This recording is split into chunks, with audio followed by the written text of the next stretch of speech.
Ok, entonces, bueno, nuevamente buenos días.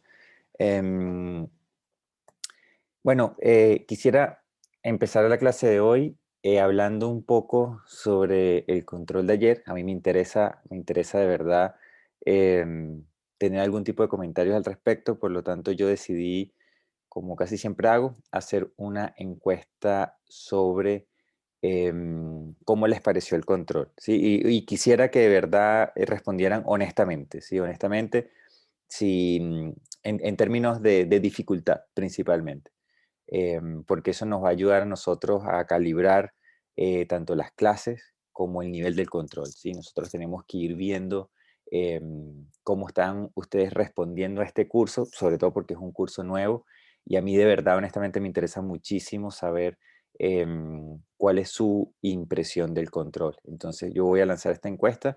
Es solamente para que cataloguen. Esto no significa que, que el siguiente control va a ser muy difícil, ¿no? Pero quisiera saber cuál es su opinión o su impresión al respecto. Si les pareció que fue una locura, si fue muy fácil, si fue muy difícil. Y eso, no, nuevamente, para nosotros va a ser de verdad importante. Ok, yo igual voy a empezar a hablar un poquito entonces de esto. Ahí están las votaciones. Lástima que no hay muchas más personas conectadas. Pero bueno, voy a cerrar un poco y compartir los resultados para que veamos todos más o menos la opinión del grupo. Y pareciera, bueno, aquí que está tirando hacia lo justo. Así que, al menos del grupo de personas que están conectadas el día de hoy, que bueno, espero yo sea entonces representativo de, del, em, de nuestro grupo, ¿no? Ok. Profe, Sí, adelante. Perdón que no, yo no sé tengo un quién está hablando. comentario. Benjamín, sí. Sí, Sí, adelante, por favor. siento que la pregunta 3, que Ujú, era la fácil, ujú. es, era muy poco como específico, como en Sí, términos que muy al vaga. momento de uno leer la pregunta no tenía idea de lo que era cada cosa. Ya.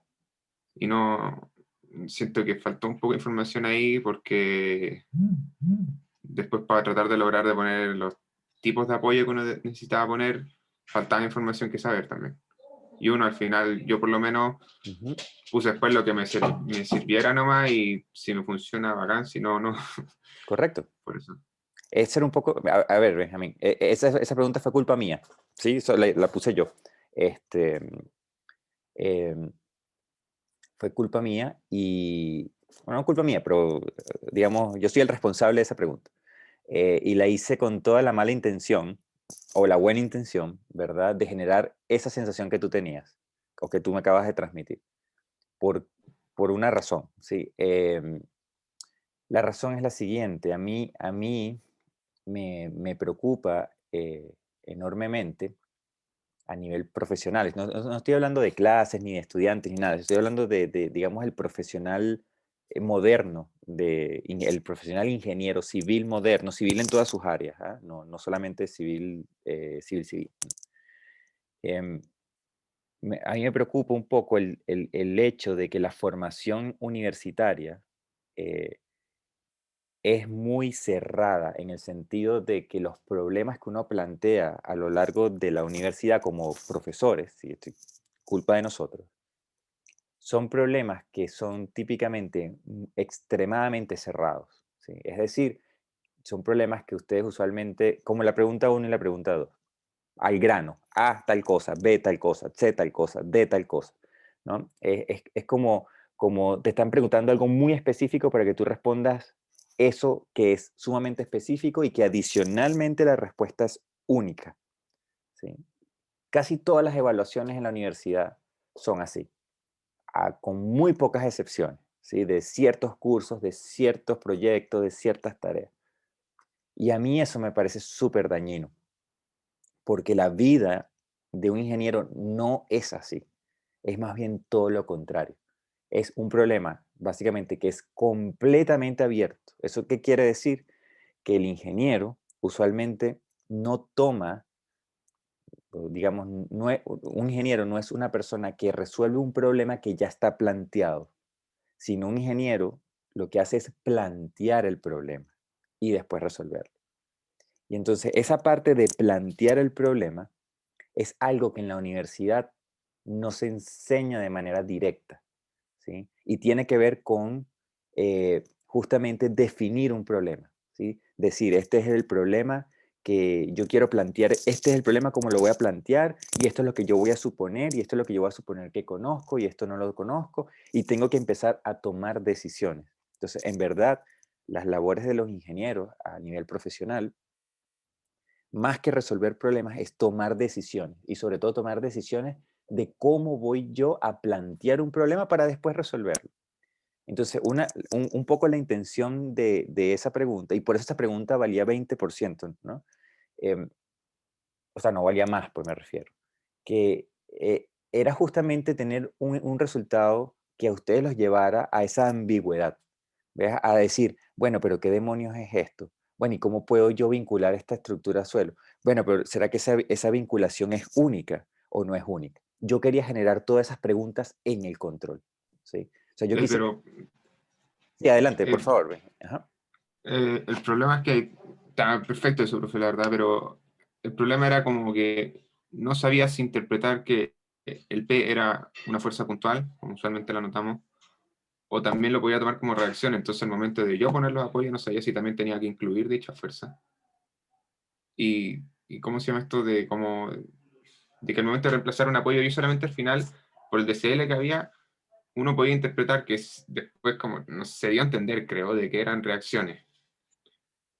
Y que Er- debido a eso, uno solamente podía poner apoyos deslizantes y ningún otro tipo. Entonces uno no lograba llegar a la GIE2 con solo eso. Es que es de libre interpretación, Benjamín. O sea, ok, un poco entiendo tu duda y a lo mejor la duda se hubiese despejado, a lo mejor haciendo algún comentario durante el control. ¿Sí? Desafortunadamente yo ayer tuve un problema que no pude estar en el control, pero, pero sí, la idea era que ese DCL fuese, esas fuerzas pudieran ser cualquier cosa, pudieran ser fuerzas externas, pudieran ser fuerzas de reacción, eh, así que era prácticamente de libre interpretación, ¿sí? Y de hecho se va a corregir de esa manera, se va a corregir como una libre interpretación. Y yo voy a tener cuidado, al menos en mi sección, de orientar a la persona que vaya a revisar esa pregunta, ¿sí? Pero voy a tomar tu comentario para reevaluar en el futuro posibles preguntas de ese estilo, ¿sí? Darle a lo mejor una vuelta adicional, em, pero entiendo por dónde va tu duda, ¿sí? Así que anotado. Y última cosita, que al Ujú. final el profe uno podía agregar fuerza en esa pregunta. ¿Cómo agregar fuerzas para forzar a que fuese, Un empotramiento, por ejemplo. o sea, que hubieses podido colocar un empotramiento del lado derecho, por ejemplo, Sí, pero ahí la reacción horizontal no estaba. pero es cero. Es que ese era el tema, profe. Porque yo, el P también podría haber sido cero. La carga también podría haber sido cero, si tanto está libre de disposición. Podría haber una millonada de fuerza ahí encima y el de cero no hubiese sido ese mismo, sino que el H hubiese sido cero una vez que yo hubiese resolvido las fuerzas. Así es. Y por eso Por eso, están, entonces, si no sí, está en sí. el DCL, se está asumiendo de antes que es cero, y eso es lo que está erróneo, según yo.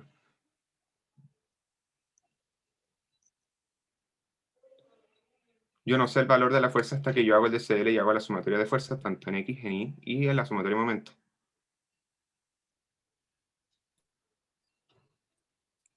Sí y no. O sea, te entiendo Es que tu, intuitivamente yo entiendo, profe, que si yo lo veo y veo solamente una fuerza horizontal, es cero directamente, sí. Pero si yo no la veo en el DCL, interpreto que no hay ninguna fuerza horizontal, no que es cero. ok, está bien. O sea, mira, es válido y de hecho es súper interesante esta discusión, ¿sí?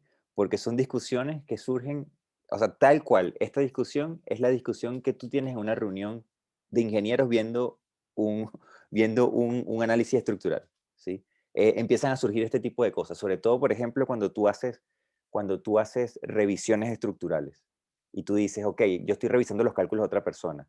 Y ahí uno tiene que empezar a meterse en la cabeza de la otra persona. Bueno, ¿qué es?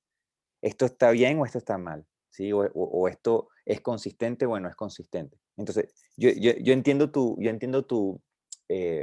digamos, tu duda o tu inquietud o tu no conformidad, como sea que la quieras llamar, pero nuevamente a mí me sirve muchísimo como docente para hablarles a ustedes de esto, ¿sí? De hablarles de que no es, a pesar de que a lo mejor pudo haber sido, sí, algo que yo hice a propósito, algo completamente ambiguo, incluso hasta, como tú mismo dices, pudiera considerarse que no corresponde. em, yo, y en ese sentido, tal cual como tú dices, bueno, hay un montón de posibilidades adicionales que yo pude haber hecho em, para tener o para forzar a que ese diagrama de cuerpo libre exista, ¿no? Pero nuevamente, al final hay cierto grado de interpretación, ¿sí? Hay cierto grado de interpretación. Obviamente tú no vas a poder saber, o sea, si tú hubieses tenido los números como tal, o sea, si tú hubieses tenido ese diagrama de cuerpo libre con números específicos, ahí a lo mejor tú hubieses, digamos, la discusión es de saber si esto está bien o está mal, a lo mejor hubiese sido más clara, de poder decir, bueno, yo resuelvo el vínculo que propuse y de verdad llego a este diagrama de cuerpo libre, por lo tanto yo pudiera decir que esto es o no de manera adecuada. Pero queda nuevamente la interpretación y la ambigüedad, ¿sí? Y esa ambigüedad ahí me sirve para traer este tipo de temas a discusión. Así que a lo mejor perdón por ponerlos a ustedes en esta eh, digamos, disyuntiva en un control, pero a mí me sirve para transmitirles a ustedes o para ponerlos a ustedes en un control justamente ante una situación ambigua. ¿Sí? Pero me interesa más que hablar de la parte conceptual que de la parte digamos, de nota. Yo quisiera que las notas quedaran fuera de la discusión, ¿sí? Y traer a lo mejor la discusión así este problema a lo mejor quedó mal planteado o no quedó mal planteado. Y tal cual como lo dices, Benjamín, yo voy a tomar esta conversación para la próxima vez que yo tenga que hacer este control uno en el futuro curso, porque ya en este curso va a ser difícil colocar algo similar, em, lo voy a tener allí presente, ¿sí? Así que tengo que a lo mejor repensarlo un poco para ver cómo se presenta esa información. Pero nuevamente, mi intención era tener ese grado de ambigüedad. Así que eh, en la pregunta y en la respuesta, obviamente, ¿no? Y de esa manera tampoco se va a penalizar tan fuertemente esa pregunta 3. Así que no sé si quieras comentar algo más, no sabría qué más poder decir de esa pregunta 3, ¿no? Yo en lo personal igual encuentro bueno que haya hecho eso, profe. Simplemente era en esas como inquietudes que tenía, que siento que en algún ámbito quizás fue poco claro el qué tan libre interpretación, por ejemplo, teníamos nosotros de tomar todo eso que estaba ahí Sí, y qué tanto podíamos hacer. yo creo que se hubiese corregido mucho si yo hubiese estado en el control, ¿sí? Y nuevamente, por eso digo, fue una eventualidad, o sea, se desalinearon las estrellas y desafortunadamente, justamente ayer a las 10 de la mañana fue imposible básicamente poder conectar. Pero bueno, espero que esto no, yo creo que se hubiese solucionado a lo mejor este comentario con mi presencia en el control y yo creo que eso a futuro no va a suceder. Así que esperaría yo que no hayan, o estas aclaraciones se pudieran hacer, digamos, en el control sin mayor problema. ¿Sí? Ok, entonces en este mismo sentido, ¿verdad? A mí, en verdad, más que la pregunta 3 ahora, yo voy a lanzar otra encuesta rápidamente em, para ver si a ustedes les gustaría o no saber ciertos comentarios de la solución del control, digamos, a nivel rápido, pues, ¿no? Antes de seguir con los contenidos del día de hoy, ¿no? Solamente eso. No hablar de la pregunta 3, sino más bien de la P1 o la P2. ¿A ustedes les gustaría tener ciertos comentarios ahora? ¿O consideran que saben cómo se hacía? ¿Está todo claro? Uy, me la están poniendo difícil porque esto va como mitad, mitad.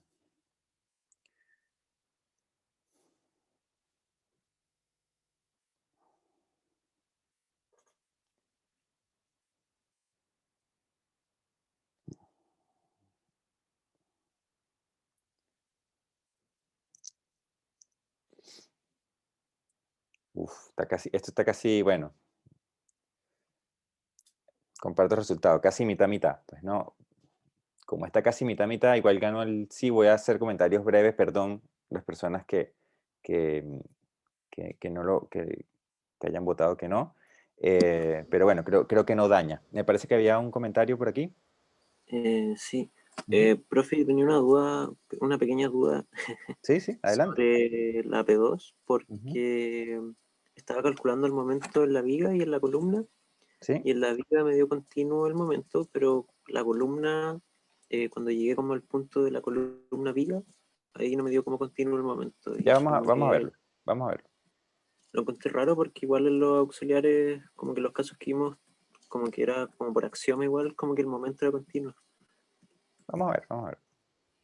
Vamos a hablar primero de la P1. No la tengo aquí a mano, pero era una viga. Me parece que esto estaba aquí deslizante, me parece que esto estaba acá, esto me parece que estaba aquí empotrado. Y si mal no recuerdo, esto lo habíamos colocado como 10, 10, 10. Y esto tenía aquí una carga distribuida y una carga puntual. Y esta carga era Era la P2, profe. 20. No, sí, sí, pero déjame hablar de la P1 un segundito, Iván. Déjame hablar de la P1 primero, Ah, perdón. rapidito, y voy a la P2. Para que no, para poder al menos dar comentarios de las dos, de cada una de ellas.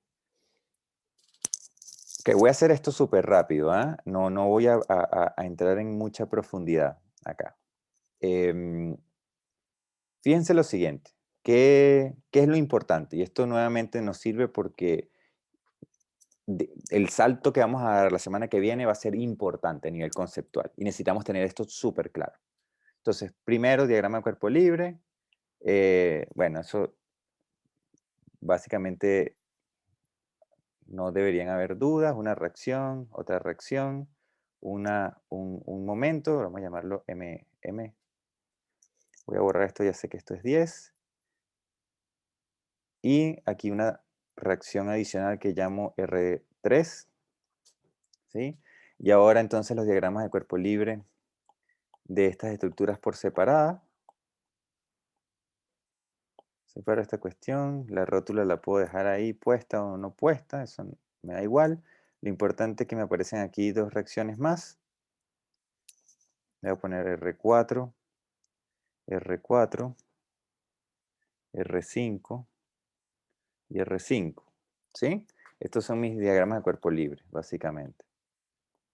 Como el diagrama de cuerpo libre acá de la derecha, yo tengo muchas incógnitas, pues yo voy a empezar por el de la izquierda. Voy a empezar por este, donde tengo 3 incógnitas. También pudiera empezar por el de arriba, también pudiera empezar por este.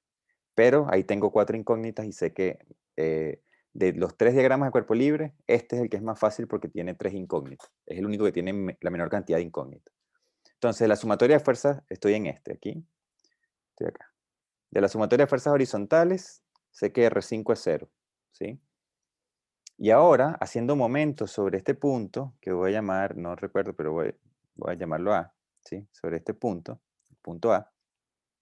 Si yo hago la sumatoria de momentos sobre el punto A, yo me doy cuenta entonces que la fuerza de 20 hace un momento positivo, ¿verdad? Que es 20 por 10. La carga equivalente de la carga distribuida es 4 por 10, que serían 40, ¿sí? Ubicado a la mitad de ese tramo. Y yo sé que entonces ese momento es negativo y sería 40 por el brazo, que es 5. Está en la mitad del tramo, que es de 10. Y después yo tengo, ¿verdad? el momento que es negativo de R4 por 10. Y esto debería ser 0. ¿Sí? Esto me da a mí 200. Esto me da a mí 200. ¿Sí? Signos contrarios se cancelan, por lo tanto R4 es 0. Entonces de aquí yo me doy cuenta que R4 es 0 y R4 es 0, por acción y reacción. Aquí R5 ya me di cuenta que era 0. ¿Sí? Y ahora por sumatoria de fuerzas verticales, pues yo sé, por la sumatoria de fuerzas verticales, yo ahora me doy cuenta, ¿verdad? Que esto es menos 20, esto es menos 40, por lo tanto R3 vale 60. Y ahí tengo yo entonces mi primer sistema resuelto. Ahora, del diagrama de cuerpo libre que me queda aquí a la derecha, por sumatoria de fuerzas horizontales me da que R1 es 0, por sumatoria de fuerzas verticales me da que R2 es 0, y por sumatoria de momentos me da que M es 0. Por lo tanto, la viga de la izquierda tiene esas fuerzas, y mientras que la viga de la derecha prácticamente no está cargada. ¿Sí? ¿Cómo es el diagrama entonces de nuestro sistema? Bueno, el diagrama de nuestro sistema, voy a copiarlo, voy a ponerlo aquí. Nuestro diagrama axial es 0, ¿verdad? Y vamos a dibujar el de corte. Entonces el de corte nosotros decimos que esto empieza en 0, tiene que terminar en 0. Aquí yo tengo un salto, por lo tanto esto es menos 20. Como esta sección no hay fuerzas distribuidas, ahí esto es constante. Tengo un salto ahora de 60, por lo tanto esto es 40, porque el salto es de 60. La carga distribuida es negativa, ¿verdad? Porque punta hacia abajo, por lo tanto esto tiene que ser así. Y ese es este es mi diagrama de corte. Si este es mi diagrama de corte, entonces ahora vamos al de la flexión. La flexión parte en 0, termina en 0. Estoy dibujando esto aquí de esta manera. El primer tramo entonces el corte es constante negativo, por lo tanto este tiene que ser una línea recta de pendiente negativa. ¿Sí? De esta manera.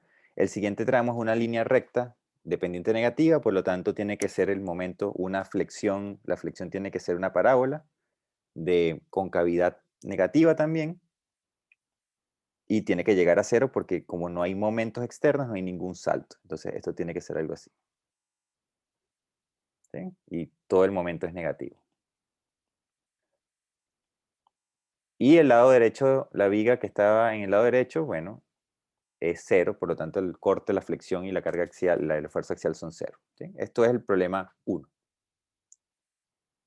Problema 2. El problema 2, obviamente esto ustedes lo pueden hacer con más detenimiento, si quieren con las ecuaciones y toda la historia. Pero esta era la forma rápida de solucionarlo, al menos de pensar el problema antes de solucionarlo. El problema 2 era una T, ¿sí? Típica de lo que puede ser, por ejemplo, un paradero de micro, ¿sí? o un techo, que estaba empotrada abajo. Esta tiene una carga o de 1.5 de 15, ya ni me acuerdo. Yo creo que era 15, estoy casi seguro que era 15. Vamos a ponerle 15 newton por metro. No me acuerdo si eran kilonewton, tuvieron que haber sido kilonewton. Usualmente no usamos newton, sino kilonewton. Bueno, pero de 15 newton por metro. Esto me recuerdo que era un 6 por 4. Esta distancia que estaba acá, 4 metros. Sí, y aquí entonces está la duda que hay de Iván, principalmente. Entonces, ¿qué hacemos nosotros acá? Bueno, hacemos el diagrama de cuerpo libre completo primero. ¿Sí? Hacemos lo mismo que hicimos antes. Diagrama de cuerpo, voy a borrar las distancias.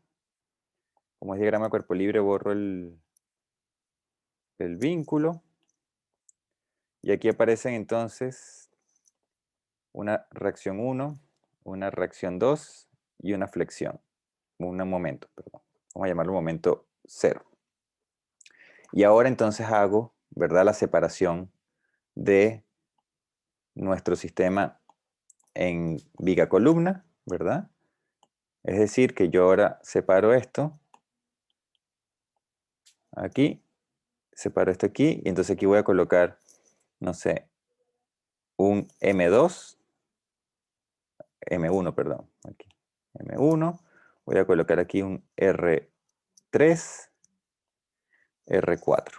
Y por acción y reacción, ¿verdad? Arriba tiene que aparecerme entonces R3, R4, y esto es así y este es así. Y esto es un M1. ¿Sí? Estos son los dos diagramas de cuerpo libre, el de la viga y el de la columna. ¿Sí? Recuérdense que para saber que esto está bien, yo los uno, acción y reacción se cancelan y yo debería obtener entonces mi diagrama de cuerpo libre original. Entonces vamos a ver qué pasa en la primera, aquí en la viga. ¿Qué pasa en la viga? Sumatoria de fuerzas horizontales. Derechamente yo puedo decir que R4 es 0. Si R4 es 0, también lo borro en el diagrama de cuerpo libre de abajo. ¿Verdad? Ahora yo hago sumatoria de momentos sobre el punto central, por ejemplo, sobre este punto aquí, sobre este punto A. La sumatoria de momentos sobre ese punto A. La sumatoria de momentos sobre ese punto A me dice a mí, como la carga uniforme es distribuida, ¿verdad? Me dice que M1, que está ahí, ¿verdad? La carga distribuida tiene una carga equivalente que va justo en la mitad, por lo tanto, la carga equivalente a esa carga distribuida no hace momento, por lo tanto, M1 también es 0. Como M1 es 0, entonces M1 es 0, M1 es 0. ¿Sí?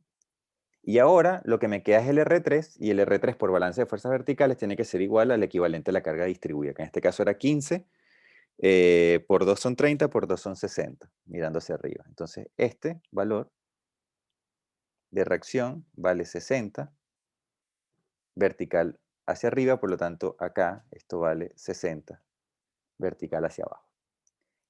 Y este es el diagrama de cuerpo libre de la viga, ya resuelto. Ahora el inferior, por sumatoria de fuerzas verticales, me da que R1 entonces es 60, ¿verdad? En sentido contrario del 60 de arriba. Por sumatoria de fuerzas horizontales me da que R2 es 0. Y por sumatoria de momentos en cualquier punto me da que M0 también vale 0. Y entonces yo tengo mi diagrama de cuerpo libre de la viga y el diagrama de cuerpo libre de la columna.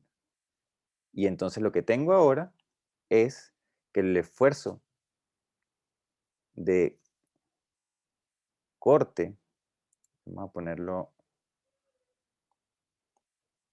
acá,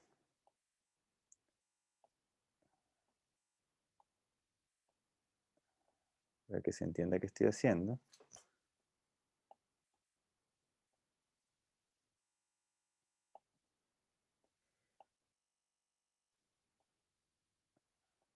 ¿Sí?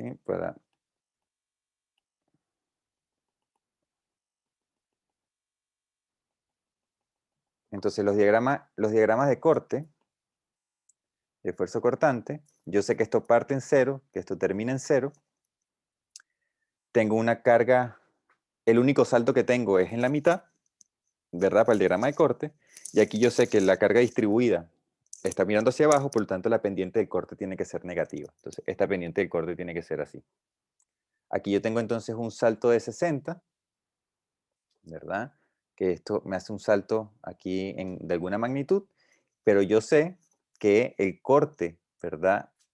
Acá, del lado derecho de la carga puntual de 60, también tiene pendiente negativa, porque la carga distribuida es uniforme mirando hacia abajo, así que esto tiene que llegar aquí también a 0, por lo tanto, este diagrama de corte tiene que ser así, con este salto aquí de 60. Es decir, que Profe. como esto es simétrico, esto es 30 y esto es menos 30. Ah, Ajá. sí, eso mismo. Ya. Sí, eso mismo. Ok. Ok. ¿Qué podemos decir entonces nosotros ahora de la flexión? Nosotros de la flexión ahora, bueno, tenemos aquí una pendiente negativa, por lo tanto tenemos una concavidad negativa, o sea, la flexión es parabólica con una concavidad negativa. Como no hay en nuestro diagrama de cuerpo libre momentos puntuales, no hay momentos, entonces mi diagrama de flexión no tiene saltos, entonces yo debería empezar en 0, terminar en 0, ¿verdad? Esto tiene entonces una pendiente, una concavidad, una pendiente negativa, es decir, la concavidad tiene que ser negativa, por lo tanto esto tiene que ser algo así, ¿verdad? Y lo mismo ocurre del otro lado. Del otro lado tengo también una concavidad negativa, pero tiene que llegar la flexión a cero porque la flexión no tiene saltos, es decir, que esto tiene que ser así. Y la flexión entonces es negativa en toda la viga. Mientras que la columna solamente tiene esfuerzo entonces axiales, iguales negativos a menos 60. No tiene corte ni tiene flexión. Esa era la pregunta 1 y la pregunta 2. ¿Sí? Si ustedes quieren sacar las ecuaciones, pueden hacerlo ahí con detenimiento, pero también pueden, digamos, adelantarse a la solución de esta manera, que es como nosotros esperaríamos que ustedes al menos inicialmente ataquen el problema y después si tienen dudas, bueno, o no si tienen dudas, sino que ahora si ustedes resuelven esto con todo el cuidado del mundo, pues deberían verificar que esta intuición que ustedes tienen, ¿verdad? Es la intuición adecuada. ¿Sí? Entonces ahí lo que vemos es que nuestro sistema estructural, y tiene todo el sentido del mundo, es simétrico, por lo tanto es lógico pensar de que nuestra columna solamente esté comprimida, no sienta que la están cortando ni que la están flexionando hacia ningún lugar, y pasa lo mismo con nuestra viga. Nuestra viga, bueno, axialmente no tiene carga axial porque no hay ninguna fuerza horizontal, y lo que está sucediendo es que como el sistema es simétrico, pues la flexión, el momento de reacción entre viga-columna es cero. ¿Sí? Básicamente esto lo pueden ver como si fuese un sistema de equilibrio inestable. Esto es lo mismo, ¿verdad? Que tener a esa viga, ¿sí? Aquí soportada en el medio. O sea, si ustedes lograran matemáticamente o físicamente hacer esto con toda la precisión del mundo, pues tendrían el mismo efecto, porque este diagrama de cuerpo libre sería el que nosotros estamos llegando acá del lado derecho. ¿Sí? Sin embargo, ¿verdad?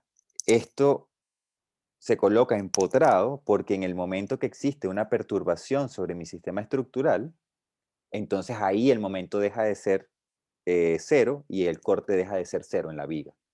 Y entonces ahora yo puedo tener un efecto combinado. ¿Sí? Pero digamos que esta viga, que es un sistema que viene de un sistema isostático, y esta viga que viene de un mecanismo, porque esto que está acá es un mecanismo, ambas tienen o llegan al mismo diagrama de cuerpo libre final, que es ese. ¿Sí? Ok. ¿Algún comentario así que quieran ver en particular de esto?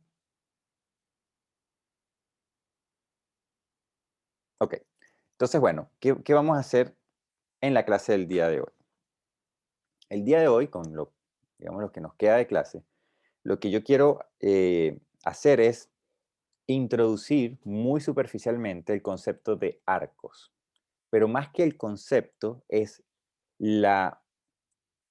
yo lo que quiero es presentarles a ustedes eh, cuál es la versatilidad o cuál es la intención o qué es lo que se genera estructuralmente cuando yo ahora mi sistema estructural, que es una viga, lo empiezo a curvar. ¿Qué es lo que yo gano al curvar una viga? ¿Sí? Eso es lo que yo quiero con el día de hoy.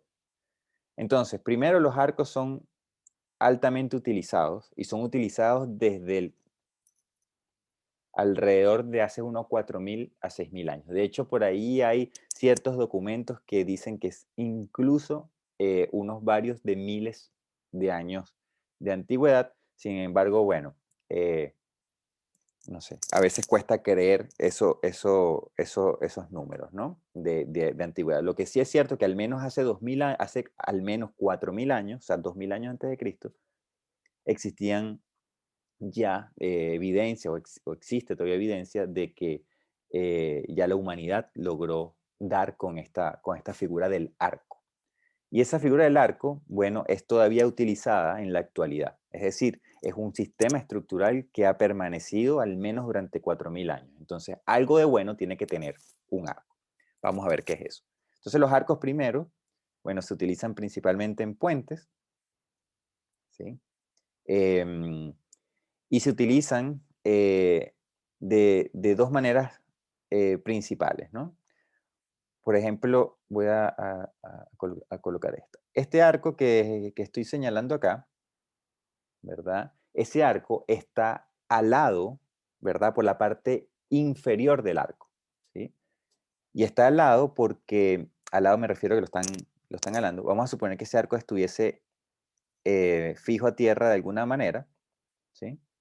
Pero ese arco está despegado de la plataforma o de la calle por donde pasan los vehículos. De tal manera que la única conexión que hay entre la plataforma y el arco son esos cables, estos cables que están allí. Son esos cables. Es decir, que la calle está suspendida del arco. Por lo tanto, el arco lo que siente es que le generan una fuerza, ¿verdad? Cada cable le genera una fuerza hacia abajo. Por lo tanto, yo pudiera interpretar que ese cable, ese arco, perdón, está cargado, ¿verdad? Por la parte inferior y está cargado con una fuerza que yo puedo considerar, eh, me parece que hay un comentario de que tengo el audio desfasado con el video. Quiero ver si sigue con el problema o no. Ok. Si sigo entonces. Me parece que ya se acomodó. Ok. Entonces a lo que me refería es que ese arco está cargado, ¿verdad? Por la parte inferior. Por la parte inferior. Sin embargo, este arco que ahora yo presento acá, ¿sí? Este arco que yo presento acá, está colocado o está dispuesto de una manera inversa. ¿Eso qué quiere decir? Que la calle o el deck va por encima del arco, de tal manera que el peso de la calle o del deck se traspasa al arco por la parte superior del arco, ¿sí? Entonces, independientemente, ¿verdad? De los dos sistemas, la primera diferencia es que si estamos hablando de estas configuraciones que está acá, la conexión entre la calle principal, ¿verdad? Y el arco, y vamos a poner esa conexión aquí en otro color, estas conexiones son conexiones que son sumamente anchas o digamos de una sección transversal significativa. Esa razón es porque esos elementos que son verticales usualmente están trabajando a compresión, ¿sí? Pues el arco está allí, la calle está, yo estoy apoyando la calle sobre el arco, por lo tanto esos elementos verticales, ¿sí? Están comprimidos. Y para que aguante esa compresión, ese elemento estructural vertical, que es una columna, tiene que ser con una sección transversal significativa. Si yo pongo una sección transversal muy delgada, vamos a suponer que la sección transversal es básicamente como si fuese un cable. Si yo aprieto el cable, estoy apelando a la intuición, si yo comprimo ese cable, pues ese cable va a flectar, a moverse, a pandear, es el concepto que vamos a ver o que van a ver ustedes más adelante. Si nosotros hablamos de esta otra configuración, esos elementos que unen la calle o el deck con el arco, perdón, usualmente son cables. Y como la calle está abajo y el arco está arriba, ¿verdad? Esos cables están traccionados. Por lo tanto, esos elementos estructurales tienen una sección transversal delgada. Entonces, por esa razón, estos elementos estructurales son delgados, mientras que estos elementos estructurales de acá son de una sección transversal muy, muy significativa. En el primer caso trabajan a tracción, en el segundo caso trabajan a compresión. Pero independientemente de los dos casos, lo importante acá es que yo, en cualquiera de los dos casos, yo puedo simular ¿verdad? El comportamiento del cable de la siguiente forma. Yo puedo decir que mi sistema estructural va a ser, el cable no, perdón, el arco. Que mi sistema estructural de arco va a estar vinculado a tierra de alguna manera y que va a estar accionado o va a tener una carga externa que yo la voy a asumir como una carga distribuida uniforme.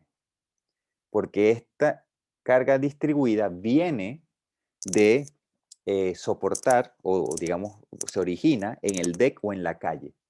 Entonces, ya sea que esa carga esté en la parte superior o esté en la parte inferior de, de ese arco, ¿sí? Entonces, para mí va a ser una carga uniformemente distribuida que está aplicada sobre el arco, ¿sí? En nuestro caso, como estamos trabajando con arcos que son, em, que son líneas rectas, va a ser igual si yo cargo ese arco por la parte superior o por la parte inferior. Es decir, que si esa carga distribuida está allí o está acá, va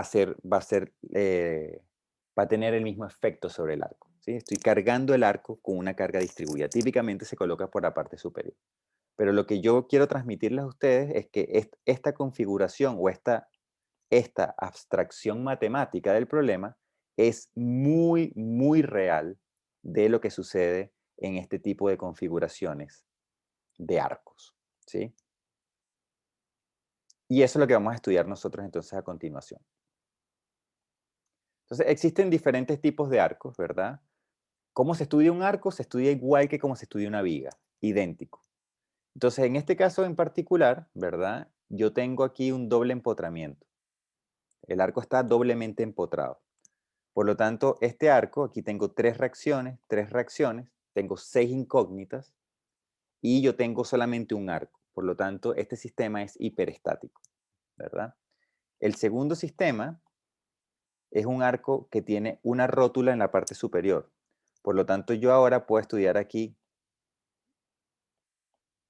que hay 3 reacciones en cada apoyo, pero aquí también hay 2 reacciones en esa rótula entre medio. Y como yo tengo ahora 2 semiarcos o 2 arcos que los puedo separar, tengo 2 elementos que cada elemento tiene, o cada semiarco tiene 3 ecuaciones. Por lo tanto, yo aquí también digo que este problema es hiperestático porque yo tengo 8 incógnitas y tengo solamente 6 ecuaciones. ¿Sí? 6 ecuaciones porque yo tengo, al separar ese arco en 2 partes, yo tengo 3 ecuaciones y 3 ecuaciones para cada uno de esos semiarcos. ¿Sí? El tercer arco, que es este que está acá, es un arco que está biarticulado. Tiene una articulación plana y una articulación plana, ¿sí? Y en este caso yo tengo dos reacciones. Como yo tengo un solo arco, entonces ese arco tiene 3 ecuaciones flotando en el espacio, o 3 grados de libertad flotando en el espacio, y este arco sigue siendo hiperestático, ¿sí? Pero entonces existe un arco que se conoce como arco triarticulado, que es el arco que nosotros vamos a estudiar en este curso. Este arco triarticulado, aquí tenemos dos reacciones, y en la rótula hay 2 reacciones, por lo tanto tenemos 6 incógnitas. Pero como hay 2 semiarcos, ¿verdad? Yo tengo 3 ecuaciones de un arco, 3 ecuaciones del otro. Por lo tanto tengo 6 ecuaciones, 6 reacciones, y este arco es isoestático, ¿sí? Tengo un arco isoestático. Y este arco es sumamente relevante para entender el concepto o entender la física de lo que hace un arco. Vamos a ver que existe un arco, otro arco, que también es isoestático, que es este arco que yo coloco aquí, que es un arco donde yo tengo una articulación con 2 reacciones en el apoyo izquierdo y en el apoyo derecho es un apoyo deslizante. Y yo tengo aquí una sola reacción, ¿sí?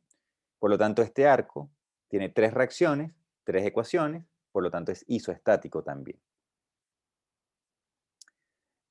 ¿Cuál es la diferencia entonces entre este arco y este arco? Vamos a verla, ¿no? Vamos a verla a continuación. Y por eso yo le coloco entonces aquí 3 geometrías, que es justamente un arco,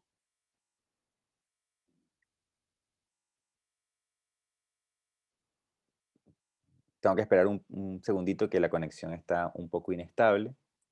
Y esto va y viene, eso es culpa mía, perdón. Bueno, no es culpa mía, es culpa de la operadora de cable de internet, mi proveedor de internet. No vamos a decir nombres. Igual se ha portado bastante bien en las últimas semanas, no me puedo quejar. Ok, ¿estamos bien ahora con la señal? ¿O no? Si me pueden... Ahí sí, profe. Ahí Ok, sí. perfecto. Gracias, Benjamín. ¿Qué vamos a hacer ahora? Bueno, vamos a estudiar un primer arco, ¿verdad? Isoestático, un segundo arco isoestático, y vamos a compararlo con una viga isoestática. Las tres configuraciones, ¿verdad? Con la misma carga vertical uniformemente distribuida, ¿sí? Y con el mismo largo o la misma distancia horizontal entre apoyos, ¿sí? Para hacer una comparación justa. Básicamente lo que yo me estoy preguntando es, si yo quiero diseñar, ¿verdad? Si yo, por ejemplo, tengo aquí quiero diseñar un puente que salve una brecha de largo L, ¿sí? De largo L, yo lo que me estoy preguntando es, ¿qué coloco arriba? Entonces yo puedo colocar aquí, bueno, puedo colocar una viga,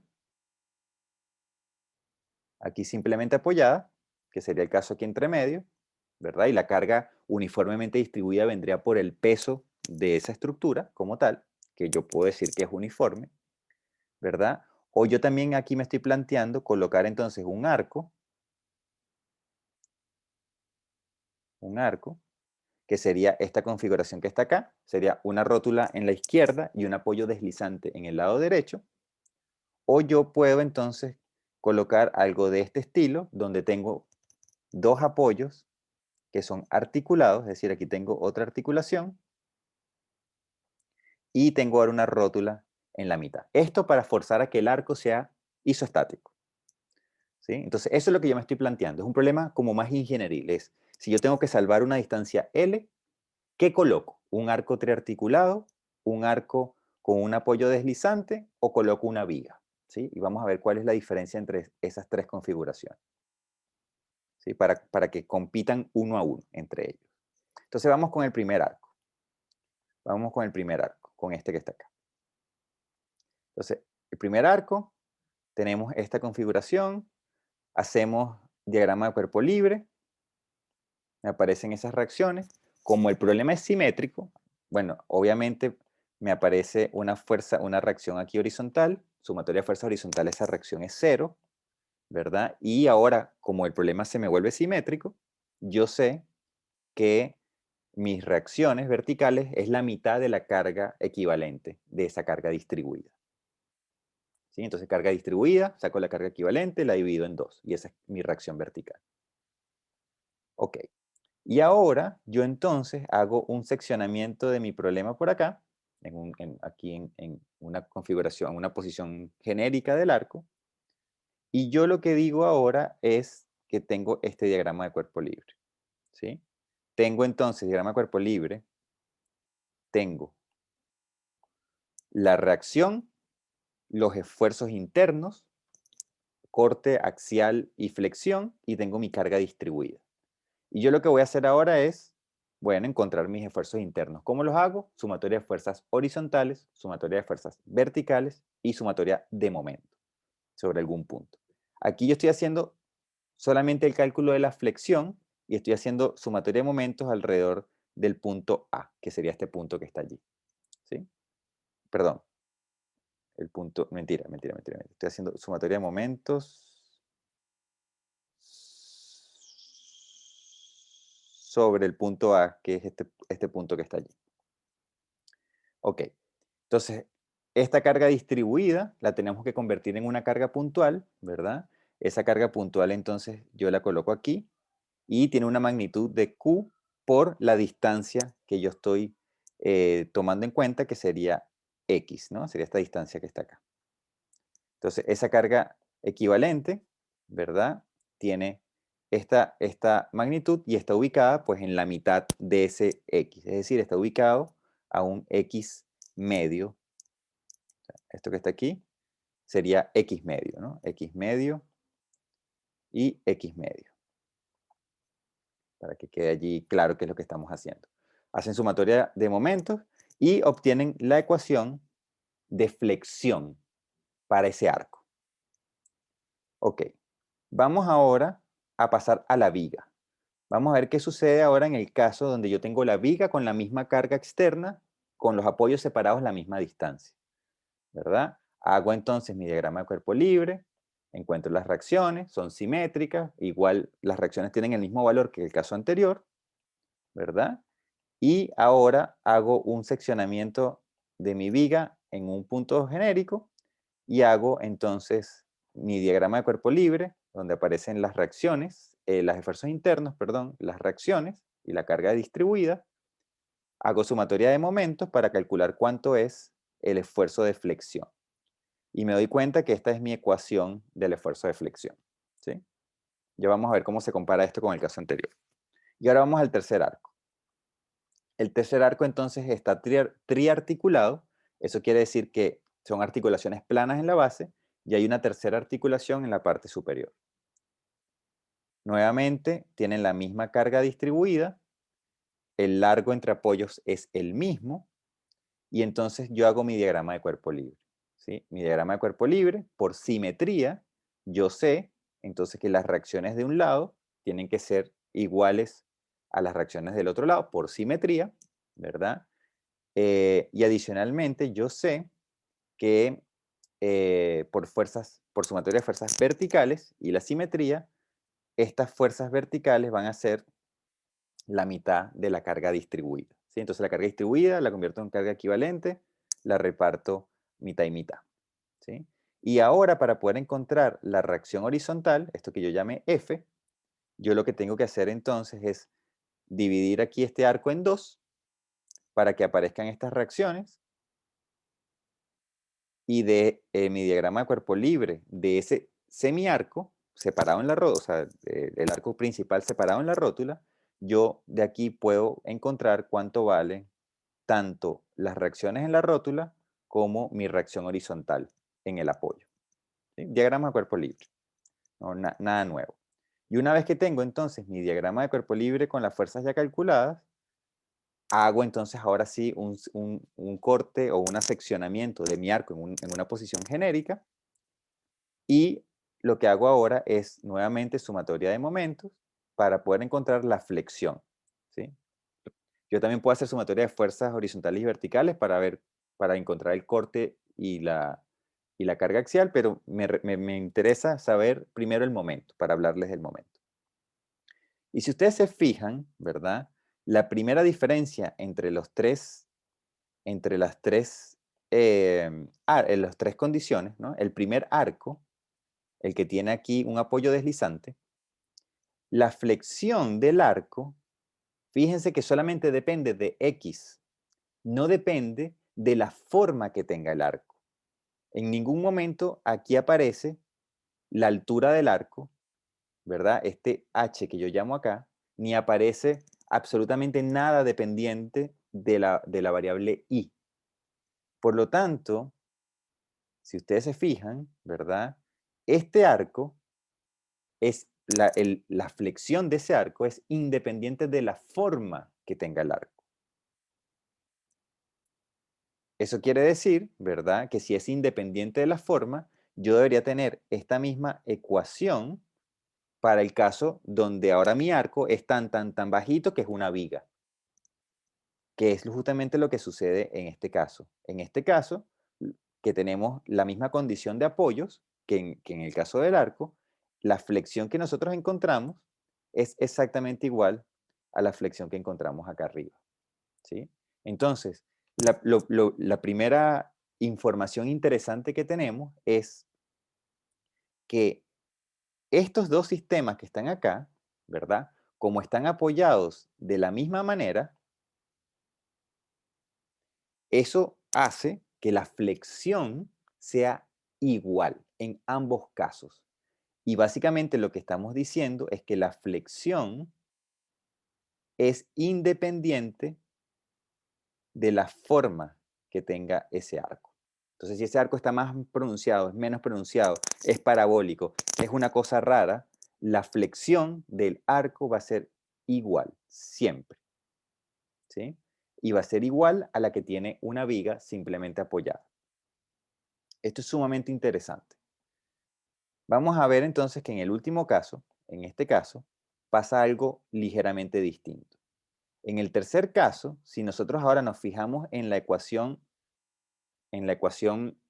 que, que nos dio el esfuerzo de flexión, nos vamos a dar cuenta que ahora en esa ecuación de flexión aparece la coordenada y del arco, ¿sí?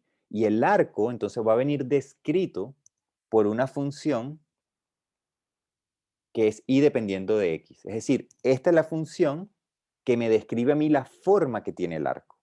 Y ahora yo me doy cuenta que mi flexión sí depende de la forma, porque aquí está metido, en este y, está metido la forma del arco. ¿Sí? Entonces fíjense que esto es interesantísimo. Ahora resulta que en el tercer caso, en ese arco triarticulado, la flexión del arco sí depende de la forma del arco. Sí depende de la forma del arco. Entonces, voy a volver al inicio. ¿Eh? Resulta que si yo dejo entonces los dos apoyos del arco, dejo un apoyo libre, es decir, que si yo aplasto el arco, ese arco en verdad se puede abrir, porque el apoyo derecho es deslizante, ¿sí? Resulta que la flexión del arco es independiente de la forma del arco. Pero si yo ahora restringo, las bases del arco, el movimiento horizontal y vertical de las bases del arco, resulta ahora que la flexión que ocurre en el arco depende de la forma del arco. ¿Sí? Interesantísimo. Entonces, el hecho de poder restringir el desplazamiento horizontal de las bases del arco hace que cambie la flexión que yo voy a tener dentro del arco. Y vamos a ver lo siguiente. Como yo acabo de decir eso, ¿verdad? Yo ahora me pregunto, observando esa ecuación de flexión de ese arco triarticulado y entendiendo que depende de la forma del arco, yo me puedo preguntar, bueno, ¿cuál sería la forma que tiene que tener ese arco para que la flexión sea cero? Y esa respuesta básicamente es agarrar esta ecuación, igualar y decir que el m, la flexión, yo quiero que sea cero, y de aquí despejar cuánto vale y en función de x. Y eso me daría a mí la forma que debería tener el arco para que la flexión del arco sea cero. Y eso es justamente lo que yo hice aquí abajo. Fuerzo a que la flexión del arco sea cero, la estoy forzando, y esto me da a mí la forma, ¿verdad?, que tiene que tener el arco, la geometría del arco. Y me da que esa geometría es nada más y nada menos que una parábola. Entonces resulta que la parábola, ¿sí?, una geometría parabólica, hace que un arco, ¿verdad? Hace que un arco que esté articulado en su base, ¿verdad? Y que esté sometido a una carga uniformemente distribuida, hace que esa flexión dentro del arco sea cero. Y si la flexión de un arco de un sistema estructural es cero, por derivadas o por relación de derivadas, el corte del arco también va a ser cero. Eso quiere decir que este arco, ¿verdad? Si este arco fuese parabólico, la flexión del arco es cero, el corte del arco es cero y solamente tendría carga axial. Solamente tendría carga axial. Es decir, que ese arco, si fuese parabólico, estuviese trabajando a compresión pura. Y esa es la razón por la cual yo puedo tener este arco ancestral, sosteniéndose básicamente de la nada. Porque lo que estoy haciendo es que estas zonas de acá, ¿verdad? Estoy aguantando que el arco no se abra, ¿verdad? Con este poco de rocas que tengo yo puestos aquí y de este otro lado, ¿sí? Esto que estoy colocando en rojo, eso evita que el arco se abra, es decir, yo estoy restringiendo horizontalmente el arco. Por lo tanto, el peso que está sometido, o sea, esta fuerza distribuida que viene del peso del arco, lo que está haciendo es que ese arco principalmente trabaja con presión pura. Y es por eso que yo puedo incluso tener allí elementos puestos uno al lado del otro sin pegamento entre ellos, sin hormigón entre ellos. Y eso se va a sostener. Y se sostiene por esa razón. ¿Sí? Por esa razón. Entonces, vuelvo acá para recuperar esta idea. Resulta ahora, ¿verdad?, que acabamos de decir que la flexión del arco va a depender de la carga a la cual el arco esté sometido. Entonces, si mi arco está articulado, está restringido en la base, y yo tengo una carga uniformemente distribuida, el arco óptimo es parabólico. Óptimo para que la flexión sea cero. Pero si yo ahora tengo un arco también restringido horizontalmente, pero mi carga externa es una carga puntual, es decir, ahora cambié la carga y yo me pregunto cuál es la forma del arco óptima para que la flexión sea cero, me da que ese arco tiene que ser lineal, que fue el caso que resolvimos nosotros en la clase anterior con las bielas. Entonces aquí esto se empieza a conectar. ¿Y qué es lo que sucedía con las bielas? Que entonces las bielas trabajaban a tracción o a compresión pura. Y esto es lo mismo que sucede entonces con el arco. Entonces, ¿cuál es el mensaje acá? Entonces, el mensaje es que para que un arco funcione, o sea, que lo que yo busco con un arco es disminuir la flexión del arco y por lo tanto disminuyo el corte del arco. Es decir, yo quiero que un arco trabaje a compresión pura. Eso es lo que yo quiero. Y para hacerlo, yo me tengo que preguntar, primero yo tengo que forzar a que los apoyos del arco estén restringidos. Si no están restringidos, no lo puedo hacer, ¿sí? Como vimos en comparando los dos arcos con la viga. Yo tengo que restringir horizontalmente el desplazamiento horizontal del arco. Y después yo me tengo que preguntar cuál es la carga externa. Y yo me voy a dar cuenta que para cada carga externa yo voy a tener una geometría óptima diferente. De tal manera que si mi carga externa es uniformemente distribuida, mi arco es parabólico. Y mientras yo tengo una carga que es puntual, mi arco entonces es lineal. ¿Sí?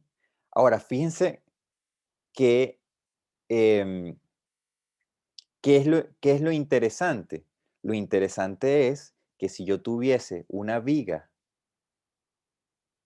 ¿verdad?, simplemente apoyada, sometida a esa carga uniformemente distribuida, yo sé que el diagrama de flexión de esa viga tiene que ser parabólico.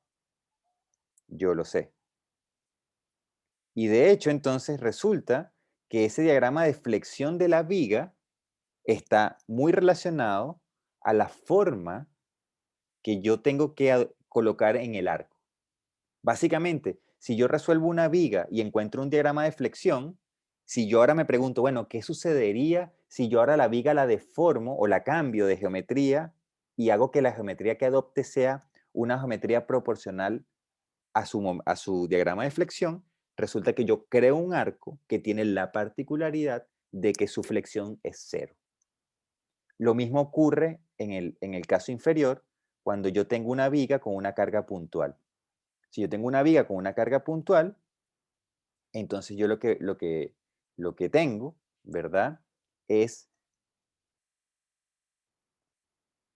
un diagrama de flexión de esa naturaleza, que es lineal, y eso me indica a mí que si yo quisiera crear un arco cuya flexión sea cero, esta es el diagrama de flexión, esa es la forma del arco que yo debería colocar, ¿sí?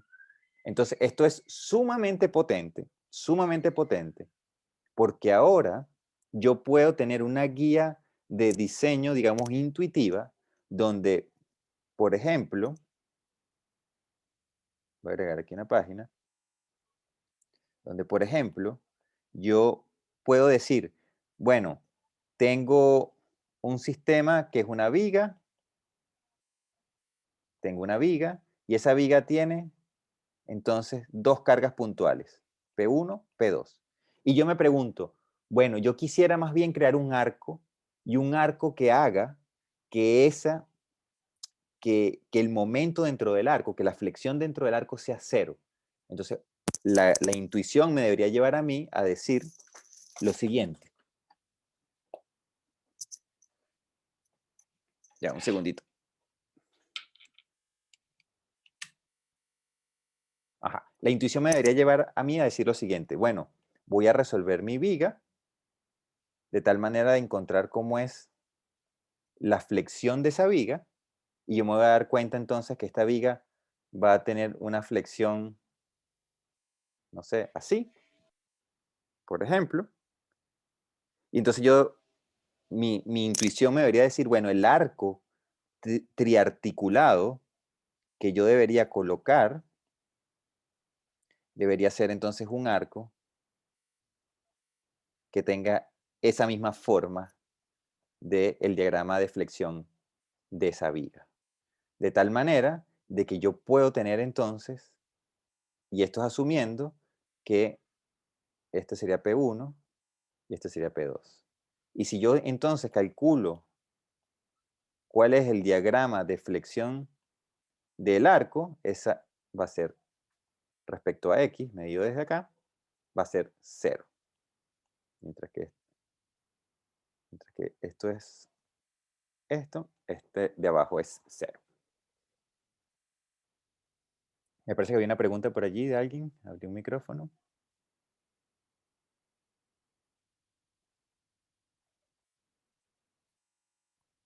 ¿No? Ok. Ok. ¿Qué les coloqué yo en el apunte que no voy a discutir en clase? Pero se los coloqué allí. Aquí está resuelto, ¿verdad? Un problema de arcos, encontrando tanto la flexión como el corte como la carga axial.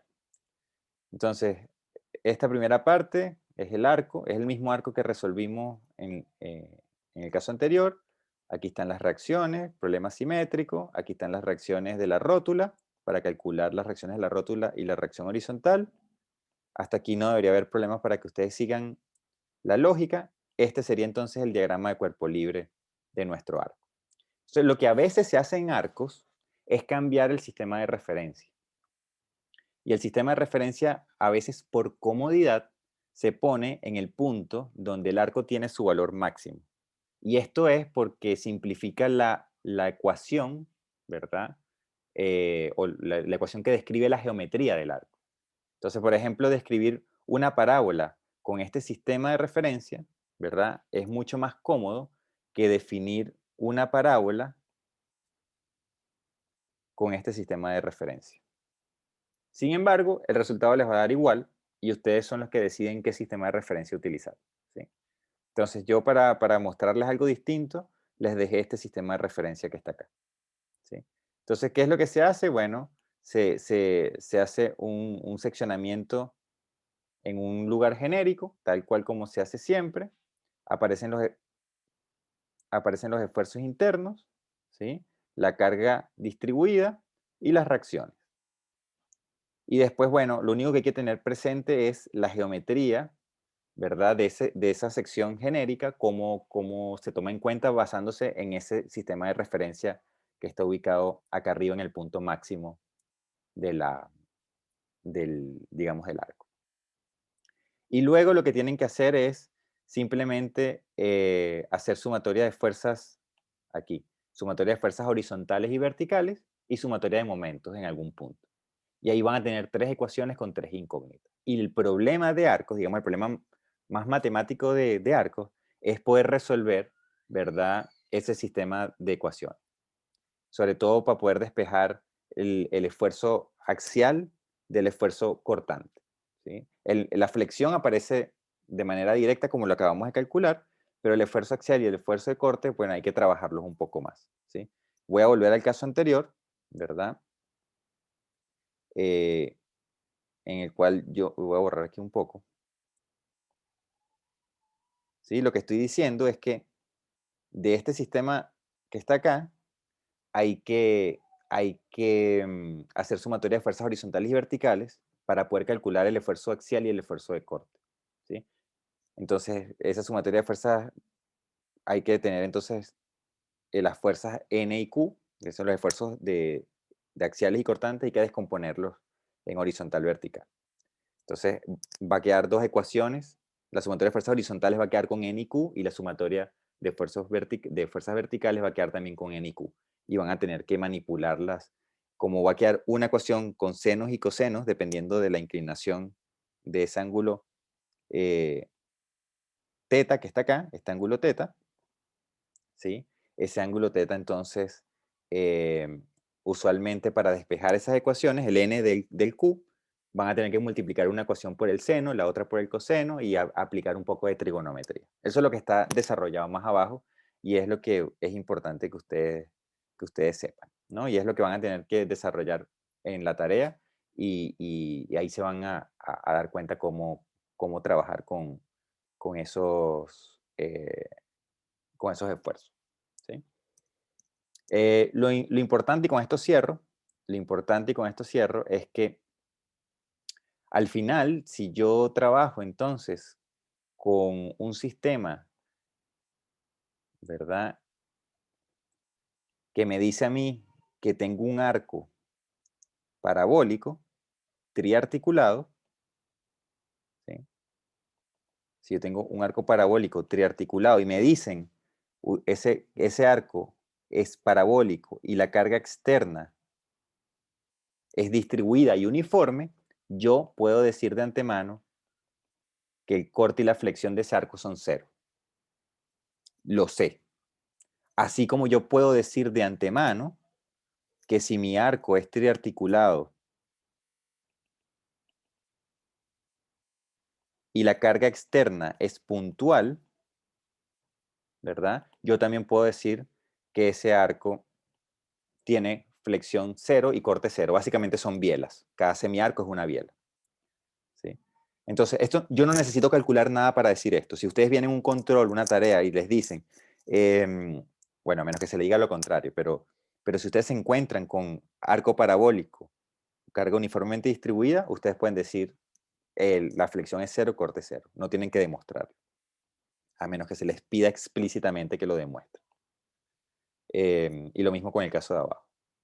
Ahora, lo interesante de esto, sí, con esto ya termino para no quitarles más tiempo. Lo interesante es que si yo hago un diagrama de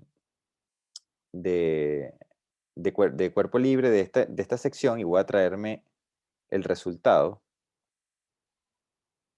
acá.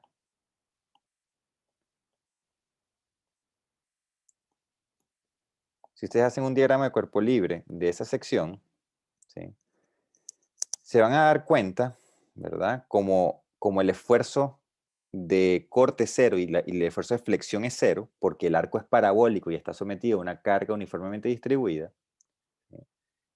Yo lo que puedo decir entonces es que el n por el coseno de teta, ¿sí? La proyección horizontal del esfuerzo axial, tiene que ser igual, digamos, a la reacción,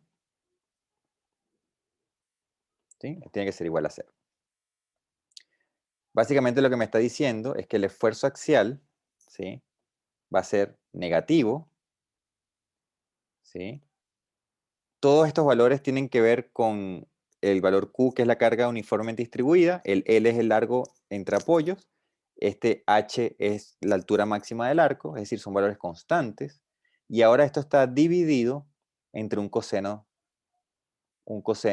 del ángulo teta, ¿sí? Entonces, la única variable que cambia, y esto es lo importante, ¿sí? Si yo hago el seccionamiento acá o hago el seccionamiento acá, perdón, o el seccionamiento por acá arriba, lo único que cambia en esta expresión del esfuerzo de compresión porque esto es negativo, es el ángulo.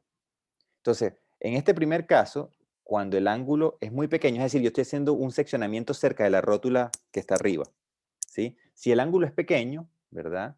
Si el teta es prácticamente 0, el coseno de teta es prácticamente 1, ¿sí? Y entonces me queda que el valor de la reacción horizontal es prácticamente igual al valor de la compresión del arco en la parte superior, ¿sí? Pero si ahora yo me empiezo a alejar, ¿verdad?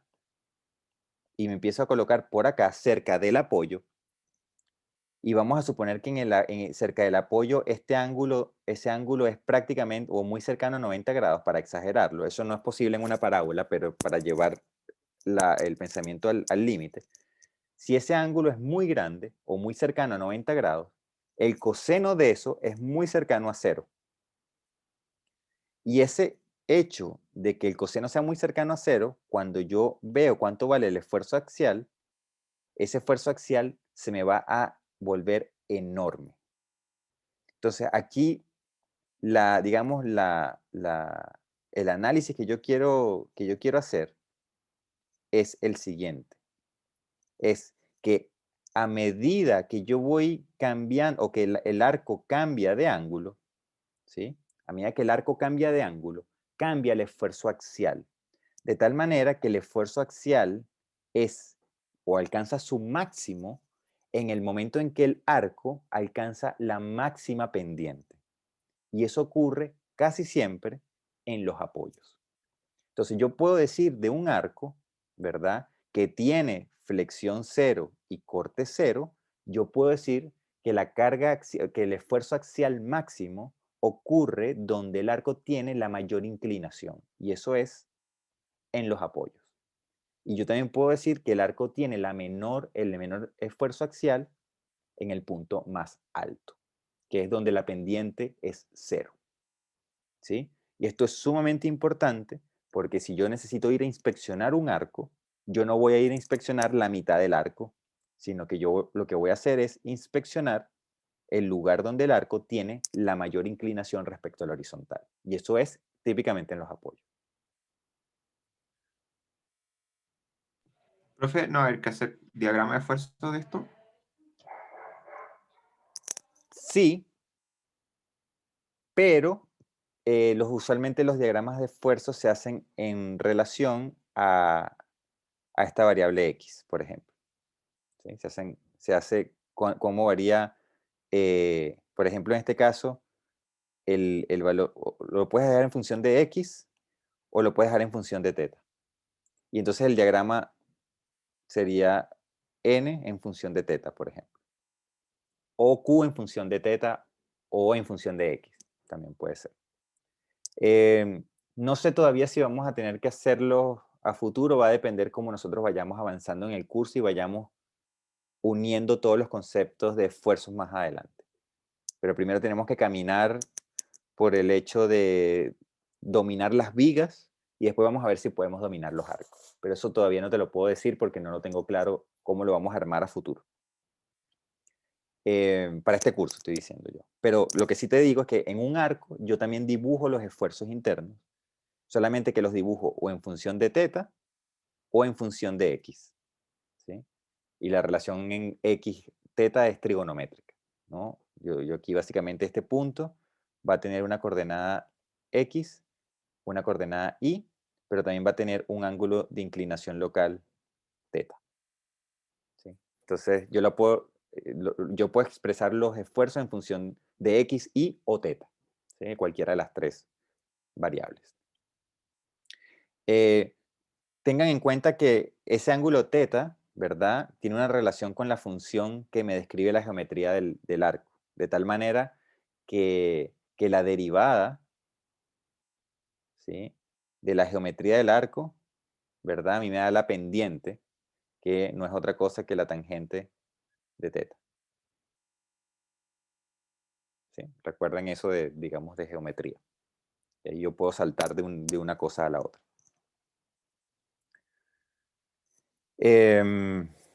Ok. Bueno, esto voy a dejar de grabar ahora